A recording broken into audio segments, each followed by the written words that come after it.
Hello, and welcome to Grad School Life by PhD Balance, a new grad school podcast by PhD Balance, where we speak to grad students about the behind the scenes day-to-day lives in their programs. I'm your host, Linda Corcoran, and I'm currently finishing up my master's in food science in Ireland. And for PhD Balance, I am the grad chat lead and a Twitter coordinator. Today, I am super excited to be welcomed by the PhD Balance president, Susan. Hi, Susan. Hi. It's funny how you didn't even go for my last name, but it's Egbert for those out there. Sorry. It's all good. It's all good. Yeah. It's a hard name. I had so many different pronunciations for that. It's kind of funny actually. And if you see a cat in the video, that's my cat. I have multiple cats, so yeah. Amazing. Cats are always welcome. Yes, I agree. So, Susan, why don't you introduce yourself to everyone? Yeah, so as Linda mentioned, I am the president of PhD Balance right now. I took over Liesel's position, and basically, I am a clinician turned scientist where I actually completed a PharmD back in the States, and now I'm currently in my third year as a PhD candidate in the Department of Chemistry at University of Manitoba.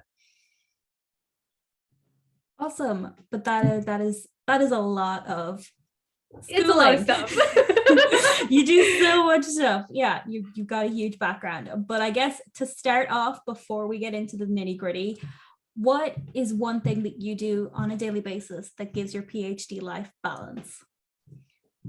Ooh, I've definitely with the pandemic has started setting some boundaries of like, especially after like say 5 to 6 p.m. I just know science, and like I didn't do that in the beginning, and I've realized no, this can't go on forever.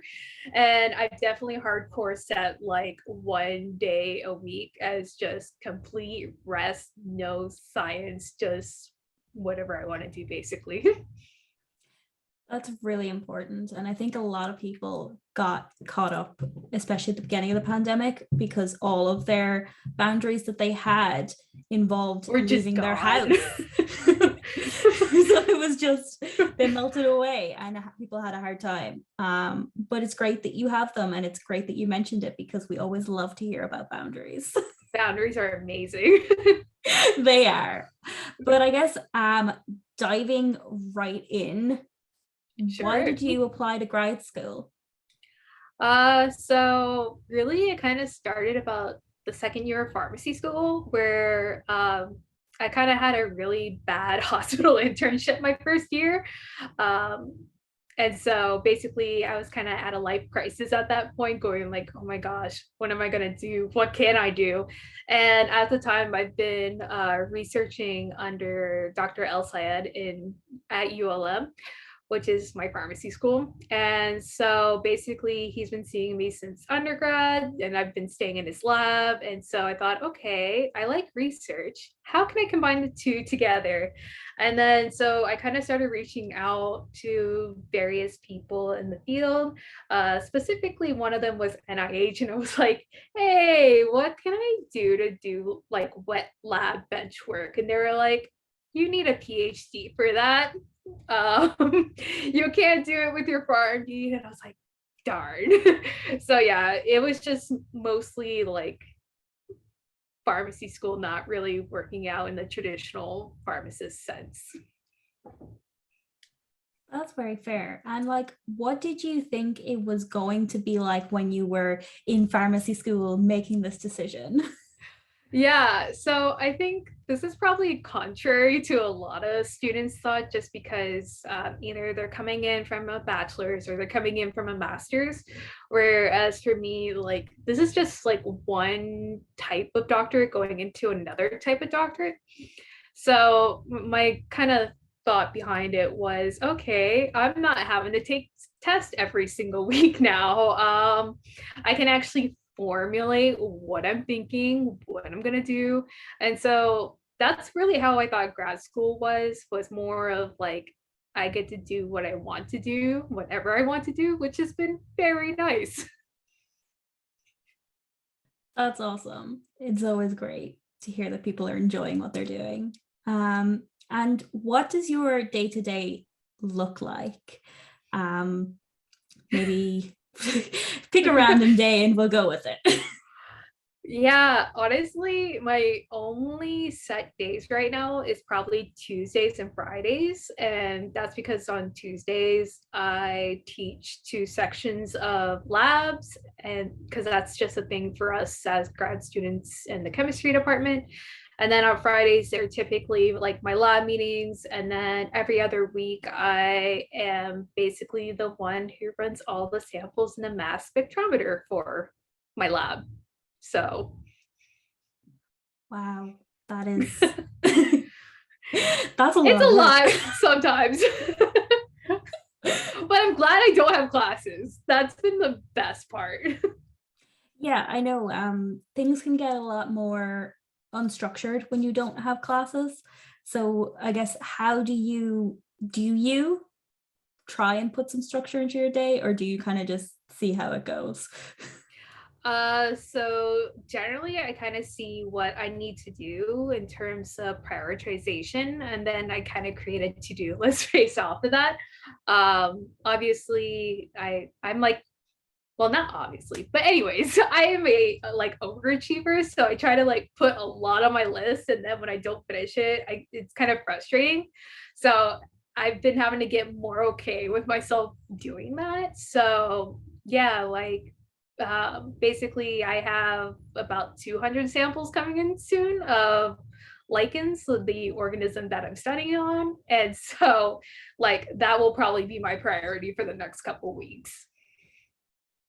That's very fair. Um, that is a lot of samples. Just It's a lot. just like from my perspective, where um where I work on cattle. So it's like I had 54 and that was a big trial. That was a big trial. Yep. Everyone's like, you have Yep. 54?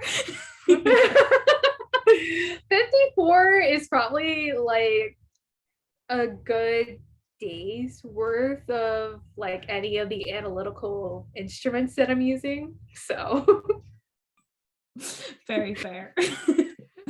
And I guess what do you do on the days that don't look like your normal day in the lab, when you have an off day or when you have a day where, I don't know, you feel like you're having a bad brain day?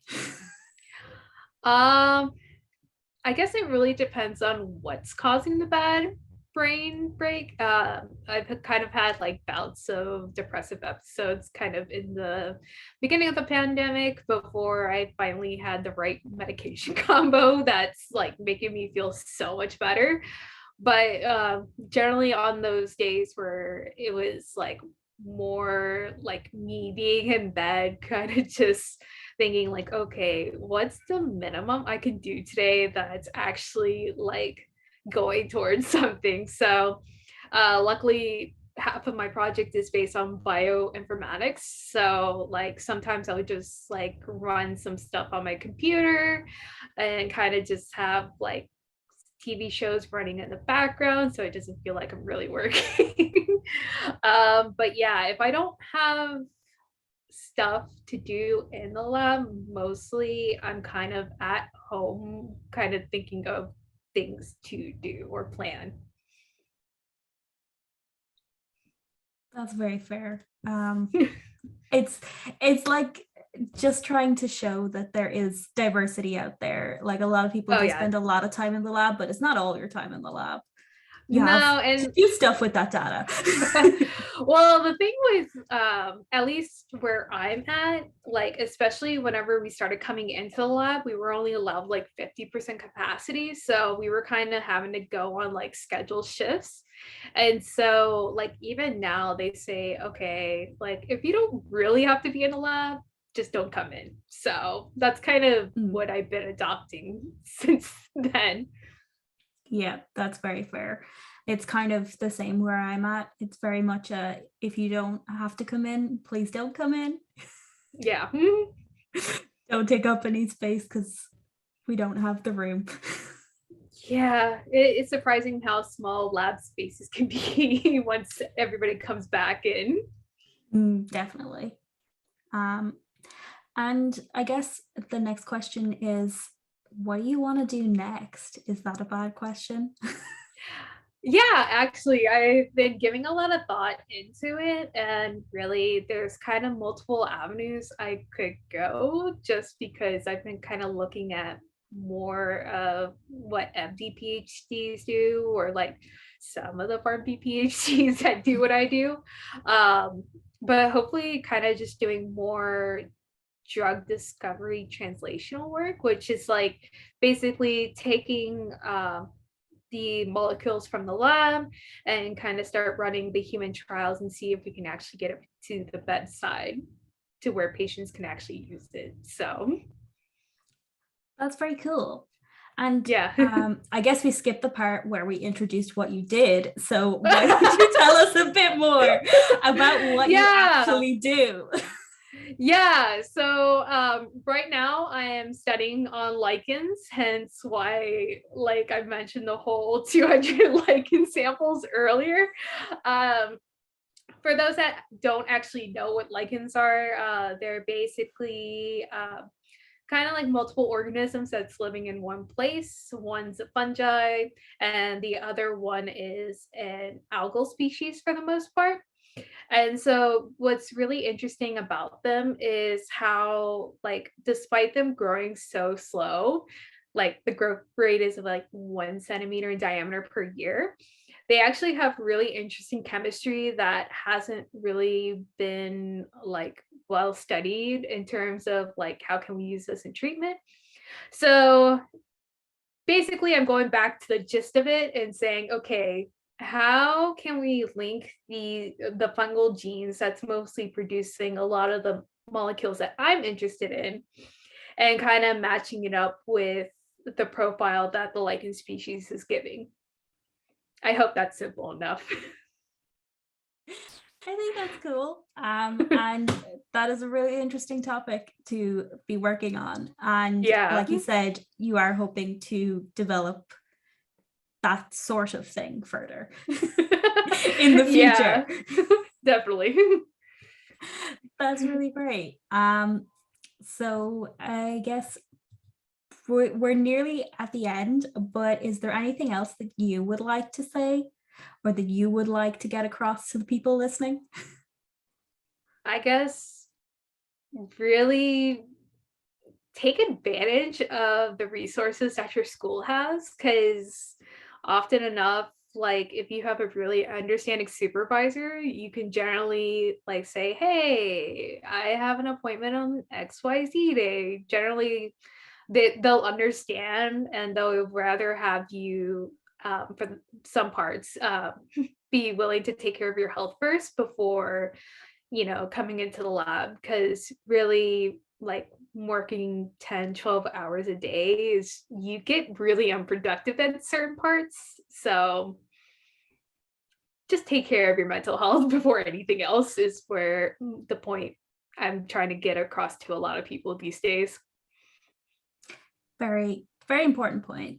And it's Yes. something that academia does not cultivate. Yeah. I've definitely have developed shorter days of being in the lab, but I find that if I do that, then I tend to be more motivated to finish those things that I've set out to do, rather than if I come in without a schedule going like, oh, I could be doing this, and then just get distracted by YouTube or something like that. It happens. Yeah, definitely, especially in the lab setting. Whew. I sometimes, like, I'm listening whenever I have like repetitive things to do. I always listen to like podcasts, but sometimes I get too into them, so I got to like pick them carefully. Very understandable. But I guess the last thing is, where can people find you if they would like to speak to you about your cool research? Yeah, so I'm on a lot of social media platforms. Sadly, one of the organizations that I'm a part of is forcing me well, almost forcing me to get a TikTok now. So yeah. So I'm on Instagram and Twitter under the username lichenlady94. Just to kind of, it's part of my research, so it became part of my username.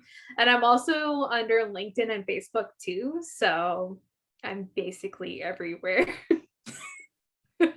Awesome. We will link them in the description anyway for people that want to check it out and get in touch. I'm sure there's lots of people in relevant areas to you that are like, this is a very, very interesting topic. Yeah, definitely. Awesome.